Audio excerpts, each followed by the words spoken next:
Our experts and experienced flex space owners are here to explore the complex universe of Wi-Fi like never before. We invite you to engage in an intriguing debate that touch on crucial issues such as the complexity of VLANs and the delicate balance between cost and quality when it comes to providing the best Wi-Fi experience. This discussion is your opportunity to gain a profound understanding of the Wi-Fi ecosystem within Flex and co-working spaces and to equip yourselves with the knowledge needed to meet the demands of the modern workspace. Stay with us. Our moderator and guests will be here in a couple of seconds, and I'm really excited about this topic today.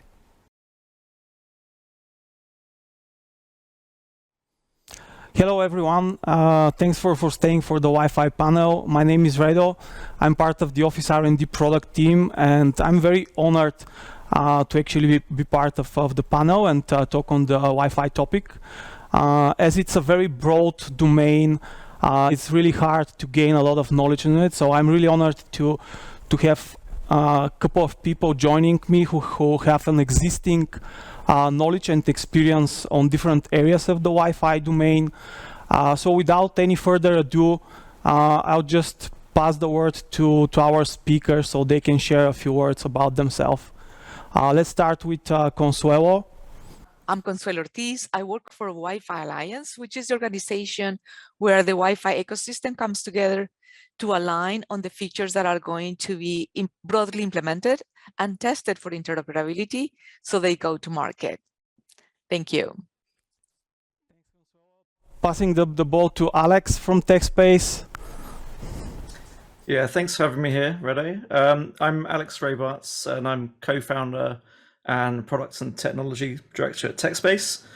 We've been operating flex office spaces for over a decade now, and we cater specifically for scaling technology companies who can be quite demanding with their IT requirements. So I'm looking forward to sharing that perspective today. Thanks, Alex. Thanks for joining us. Martin, did you manage to join? Martin had some trouble joining us. Yes, I could. I could do it. Thank you very much for having us. Yeah, I'm the founder of Iron Wi-Fi. We specialize in helping companies to secure their networks in the best possible way. I've been doing security for over 20 years now, so I'm very excited about bringing the experience and the knowledge I had from the previous implementations and express to your office spaces. Thanks, Martin. Thanks for joining us. And the last panelist that we have is Alexander from Iron Wi-Fi as well. Hi, everyone. How you doing today? My name is Alexander. I'm the Director of Business Development with Iron Wi-Fi. Excited to be here. I work with a lot of co-working spaces and flex spaces to help them implement their secure Wi-Fi solutions. Thank you for having me. Thanks, Alex. Thanks. As you can all probably understand, we have experts from very different domains on the Wi-Fi topic. So we'll just start with the first question that we prepared. Could you guys please share one insight that you believe everyone should grasp about Wi-Fi management in flex and co-working spaces? Let's start with Consuelo. So one of the most important things is to make sure that you have secure onboarding of devices, of the people that are going to be working on that flex workspace. Ensure that you have a good Wi-Fi deployment, which means using the latest technology that is available, that is in terms of AP, as well as security standards. Thanks. Good. Yeah, Alex, what is your say from the flex operator perspective? Yeah, I think it's important to understand that good Wi-Fi isn't just about speed. Security and reliability are arguably more important than speed, although they're maybe not as visible. And I think your customers, as an operator, your members or customers may have quite a simplistic view of the network services you offer. They might equate it to their home broadband, for example, and it's up to us as operators to act more like a corporate IT team and ensure not only is the service up and running and performing well, but it offers that security and the resilience that you might have in a corporate network. The ramifications of a network outage are huge, and the security risks are quite are increased in a multi-tenanted environment like a co-working space. Got it. Thanks. And Alexander, what's your take on this question? Yeah, I think what I would really want operators to understand is that having better security equals greater revenue potential. Clients who are looking to transition from traditional office spaces to flex spaces are used to having a certain standard of security, which is WPA 2 or 3 enterprise. Having an open network or a network with a shared password is not up to the standards they expect you to use to secure their data. Not having proper security not only reduces your revenue potential, but it could lead to a loss of customer data, which could have a massively negative impact on your business. Yeah, that makes sense. Alex, you mentioned that security and reliability are probably as important, if not more important, than the speed. Based on that, we can jump on the next question. And could you guys please share, in your experience, which is the security risk in a co-working or Wi-Fi networks that stands out, and how can it be addressed? And we can start with Alex. Yeah, I think there's an expectation in co-working networks, unlike most public networks, that they are very permissive and don't get in the way of people doing their jobs. So there's this expectation that there aren't going to be lots of controls and filters and limits put on that network. And many co-working operators operate with just a single shared password for all of their customers. And that opens up a lot of security risks and attack vectors. So I think one of the main ways to address this is by segmenting your networks into VLANs and applying stricter firewall policies on the shared and guest networks, and then being more permissive on the ones that are limited to specific customers. Thanks, Alex. Thanks, Consuelo. What's your take on this? What is the security risk you find more? Yeah, security and privacy are part of the main consumer concerns right now, and they're more critical when we're talking about enterprise users. So Alex was right. The use of the latest security mechanisms and standards is critical. The use of protected management frames in Wi-Fi is a must-have, because that prevents a lot of attacks like man-in-the-middle attack and spoofing of the signals that are going through the Wi-Fi radios. Having a secure mechanism to onboard devices and recognize the individual that is coming into your network is also very important. And we have programs like Passpoint that could enable that to happen. Thanks. Definitely makes sense. Alex, Martin, do you have anything to add on the security topic from your point of view? You're working with quite a lot of flex operators. Yeah, absolutely. Martin and I were discussing this, and a mentality, like the biggest security risk is not prioritizing security. Many operators look at Wi-Fi security as just another thing to do, to open another checkbox. Operators need to put a strong emphasis on how important their security is and continue to support it in the best way they can. This may be a painful short-term investment, but long-term it's going to pay off. It's about having the right mentality for your network security, since it's your responsibility to your end users as the provider of the space. Yeah, I agree with you guys that probably security is very important, and it definitely is.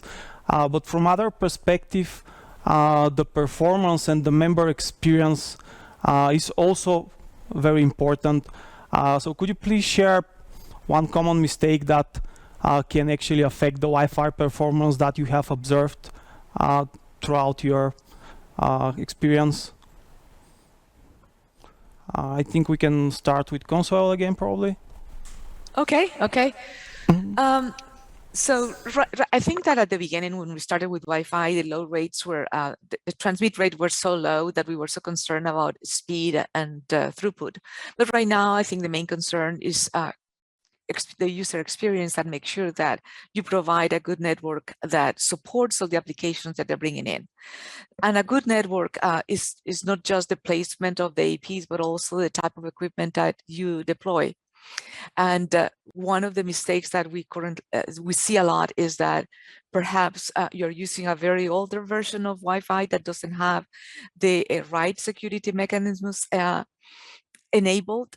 You have a bad design in terms of the placement of the APs, or you didn't account for the density of users that you're going to have in your particular site. So the quality of experience for those users is not as good as it should have been. I think that's what I have to say. Thanks. Okay, Alex, what can you add something to this? Yeah, I think most of the mistakes probably come right at the beginning during the design and provisioning stage. So I think it's really important to do proper upfront design with desktop surveys and using tools that can calculate or at least predict how the Wi-Fi network's going to perform. And those tools will look at more than just coverage and signal strength. Something that a problem that we see quite often is around the density of access points and being able to cater for high density user environments. So co-working spaces will often have more users than a typical corporate environment. And we're also seeing many more Wi-Fi devices joining networks these days. So it's really important to cater for the number of devices connecting to each access point as well. I think under provisioning on that can be a major cause of problems. So it's all about the planning. Yeah. Good, great. Alex, Martin, what's your take on that question? Yeah, I agree a lot with what Alex was just saying there. When he's talking about planning, I also think that it's important to have the right hardware, investing in the right hardware vendor. It's tempting to buy the off-brand wireless access point, but as the old saying goes, you get what you pay for. The cheaper hardware is usually more suited to households and often can't handle the same amount of users as commercial APs. They also have less features. By spending a little more upfront, you can ensure that you have hardware that you won't need to replace as often. Better known brands may be a little bit more expensive, but they constantly update and support their hardware, which keeps the access points more secure, stable, provides more features, and they last longer. It's better to buy entry level from a more established brand than to buy the top of the line from a discount brand, in my opinion. So as a good starting point when you're doing that development phase, just make sure that you're looking for hardware that's certified by the Wi-Fi Alliance for one. Try and find reputable brands because it's going to be worth your investment. Good. Yeah, let's jump to the next one. Based on your experience, can you recall a significant Wi-Fi related challenge that you have faced as a FlexSpace owner? Alex, that's a question tailored to you probably. Yeah, I think the biggest challenge is always going to be major outages. Even though they happen rarely, when they do happen, you really have to be prepared. And I think you have to have an appropriate support infrastructure in place to deal with it. It's important to have someone who really knows your network intimately. It's no use having an outsourced provider who, the first time they've really dug into the details of your network is when you have an outage. They really need to understand your network inside out. Or you might choose to have an in-house team, or like we do at TechSpace is actually a blend of the two. So we're a medium-sized operator. And we take a layered approach to that support structure. We as far as we can, as much as we can, we try to train our front of house community team on some basic diagnostics, but then we also have an in-house tech team that does network architecture, network engineering, and first line support. And then we back that off onto a managed service provider who's doing 24/7 monitoring, and then provides more vendor specialist supports for more complex problems. Good. Thanks, Alex. Thanks for sharing this. Alex, Martin, is what Alex shared something that you see quite a lot of operators do and face as a challenge, or you have some other perspective to this question?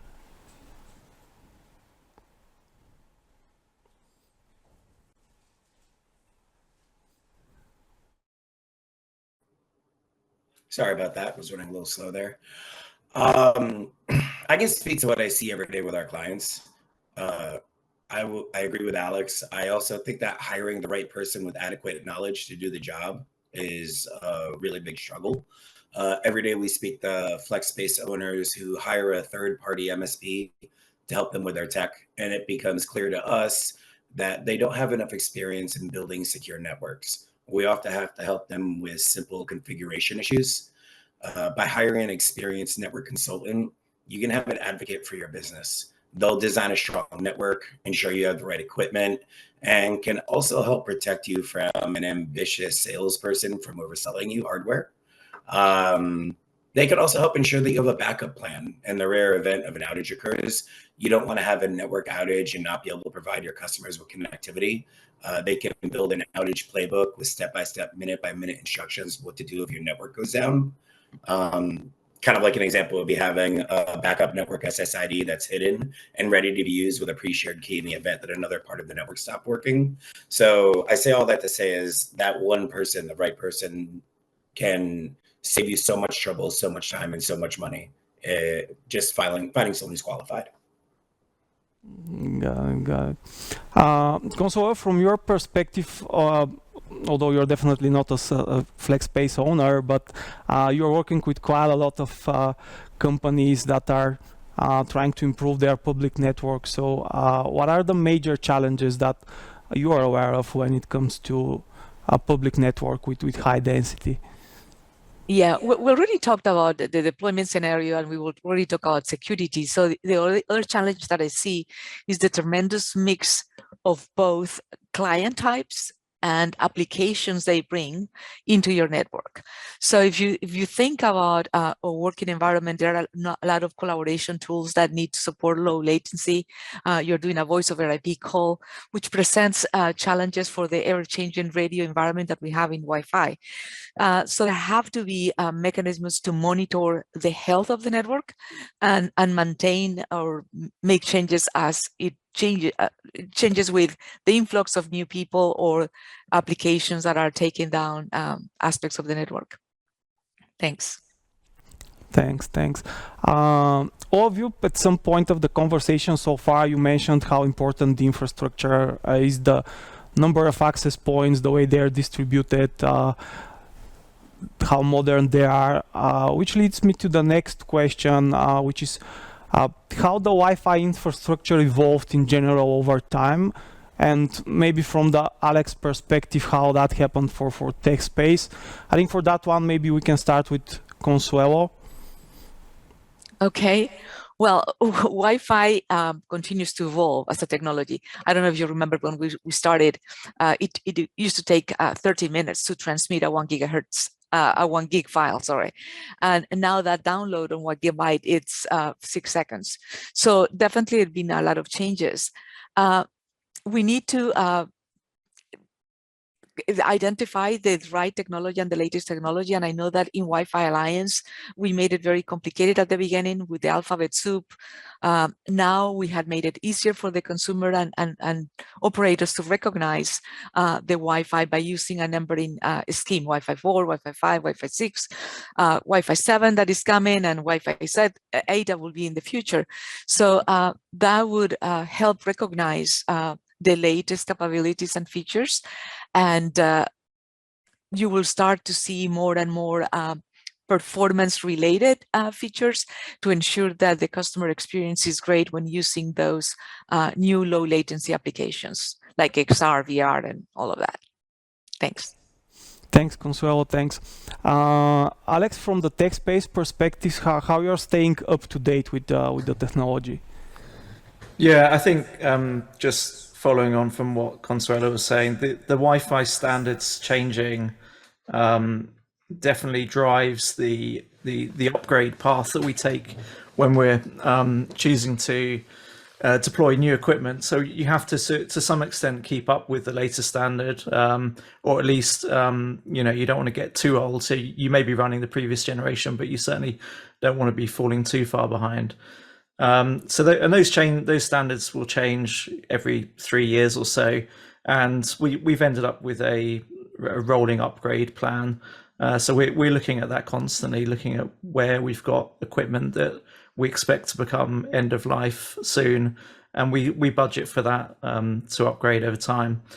And then going back to what I was saying before around outages, I think the other big change that we've seen over time with our architecture is the level of redundancy that we build in. So as we've encountered failures that we want to protect against, we've begun to invest in that. So that could be things like uninterruptible power supplies, or running equipment in high availability mode where you have two of one device and it can fail over. So I guess that, yeah, those two things are probably the areas we've seen the most change. Thanks, Alex. Thanks. Martin, Alexander, what's your say on this one? Maybe I just want to add, like what we are seeing, like the migration from the old generation of the access points in the hardware when the devices were kind of managed locally, which was nice and convenient in the beginning, but as the network grow, then it's just much more efficient and effective to use cloud-based controllers. And again, like some central control over these devices. It allows the much better like management also from the security's point of view, and also the operators don't have to care about like running like another server in their office space and so on, but rather like outsource this operation to specialists who really know what they're doing and specialize to this type of service. Thanks, Martin. Thanks for sharing this. Something that quite often confuses people, and that comes up when we talk with our customers, is the topic about the VLANs. Often experts recommend using VLANs when you're designing your network, but sometimes they are quite complex for people to understand. What's your take on the VLANs topic? I think we can start with Alex from TechSpace. Yeah, VLANs are really core to how we've set up our networks, because it allows us to segment each customer's network into its own virtual environment, and that's paramount for security. So I think it's an absolute must for operators like TechSpace that cater for teams, but I don't think that complexity necessarily needs to be passed on to the customer, unless of course they want to know that level of detail. There are ways to use VLANs that are completely transparent to the end user. So for example, you can use a protocol called 802.1x, which is essentially a username and password that will drop you onto a specific VLAN, or you can link your SSIDs, the Wi-Fi network name, you can link that to a VLAN. So when you connect to that SSID, it will drop you straight onto that VLAN. And all of that can be implemented without the customer even needing to know what a VLAN is. But yeah, personally, I think VLANs are really critical for security. Thanks, Alex. I think people the people who are watching us really love your cat. Yeah, this is Fluffpot. Consuelo, what's your say on the VLANs topic? So I think that it is really good to have VLANs. I know that larger organizations already provide that to their employees as a mechanism to segment the traffic, but also to make it secure, convenient, and more manageable. So having it in flex working space, it's an added value for those customers that perhaps don't have their own VLAN, corporate VLAN, and would like to rely on the one provided by the flex workspace. So, Alexander, do you want to add something on the VLANs topic?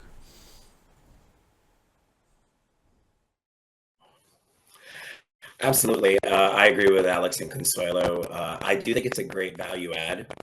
As an operator, specifically looking through your commercial side, how can I show value in my space above and beyond other co-working spaces? And VLAN is a great option. Obviously, there are implementation challenges. I think once again, this goes back to hiring the right person to be able to support you and implement that to you, for you. Being able to have the tools that make managing that VLAN easier for flex-based operators, such as what Office R&D does is really great. But I think in short, for the average co-working space running just hot desk, it may not be necessary. But if your space is hosting multiple teams in different companies, it's a really great feature to offer and worth the extra effort to make sure that it's enabled. Thanks, Alexander. Yep, we shared quite a lot of. You shared quite a lot of insights on the security, performance, and infrastructure topics, which leads me to the next question, and it is related about the cost. Is it possible to really offer a high-quality Wi-Fi without breaking the bank? I think we can start with Consuelo for this one. Okay, I was going to say that it is less expensive to start with a good network design from the get-go and using the latest technology and security mechanism. This will always save you money in the long run. So I think that trying to save money upfront is a bad decision. You may want to invest a little bit more in better technology and better infrastructure, because that will save you money in the long run. Thanks. Yeah. Alex, from your perspective, as you mentioned, you're maintaining a high quality Wi-Fi network for your members. What's your take on this question? Yeah, I completely agree. It all starts with good design and choosing the right equipment up front. It's important to choose the right vendor as well. As I mentioned before, I think you end up in a place where you're doing a program of rolling upgrades, and you really want to avoid switching vendors midway through that program, because that will end up costing more. So it's really important to find the right equipment and buy that and do the right design up front. I think another area that we focus on is the balance between offering wireless and wired services. So we've actually reduced our investment in our wired networks in favor of more investment in the Wi-Fi network as time's gone by and more people are connecting wirelessly. So you might want to consider, for example, reducing the number of ports per desk that you offer, or not necessarily offering ports in areas where they just aren't going to be used anymore, like in meeting booths, that kind of thing. So yeah, and as Alexander said earlier, you definitely don't want to be cheaping out. And I think, but equally, you want to look at the balance on the other side, because some vendors can come with extremely high licensing costs, and sometimes those OPEX costs can be not as transparent as the upfront costs. So that's always worth bearing in mind as well. Got it. Thanks. Alexander, from your point of view, because you're working with a lot of different companies in different industries, what's your say on this one? Yeah, I hate to sound like a broken record, but I'm going to go back to hiring the right consultant, because they can guide you to that sweet spot where affordability meets performance. You can have an honest conversation with them about what your budget is and what your use case is, and they can help select the right vendor and the right equipment for your space. That way you're not just blindly buying the number one thing on the market. You're finding what fits for your space. And like I was saying before, buying cheaper equipment means you probably have to replace it sooner. Another thing to think about is cheaper hardware also means a lack of support from the vendor. Spending a little bit more now, like Consuelo said, will mean your network will last you longer, saving you money in the long run. But if you're trying to find the sweet spot, find someone who's an expert to help you find it, because you're a flex space operator. You're not an IT professional, and that's okay. That's what people like Alex are here for, to help you. Alex, thanks. So if we can summarize for our audience, invest up front rather than later. Hire a good expert to help you with the design of your network, and don't be cheap on the access points. We'll finish with one last question, which is more tailored to what our audience can expect in terms of emerging technologies or trends that we should keep an eye on. And let's start with Alexander on this one.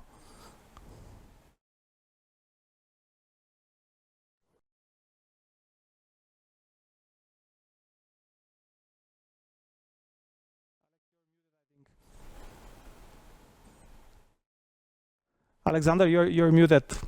We don't hear you. I apologize. That's embarrassing.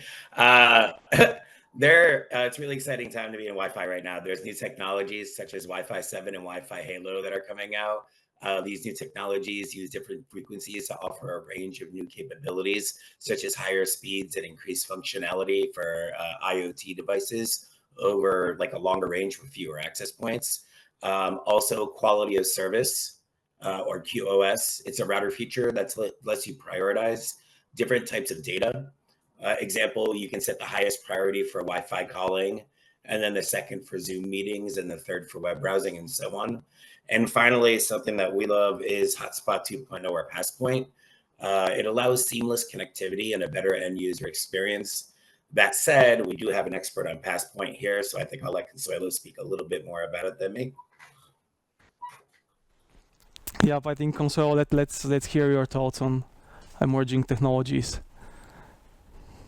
Okay, I think Alexander mentioned them. There are new Wi-Fi technologies that are coming that are definitely Wi-Fi 7.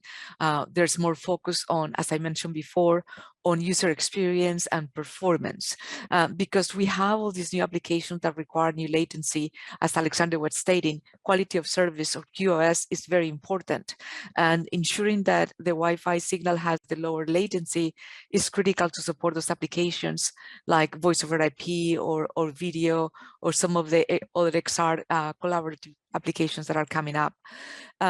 Wi-Fi Halo that Alexander mentioned is a technology that is in 900 sub 1 gigahertz, and it provides longer range, 1 kilometer, and it's definitely a good technology to be used in applications where you have a lot of IoT devices.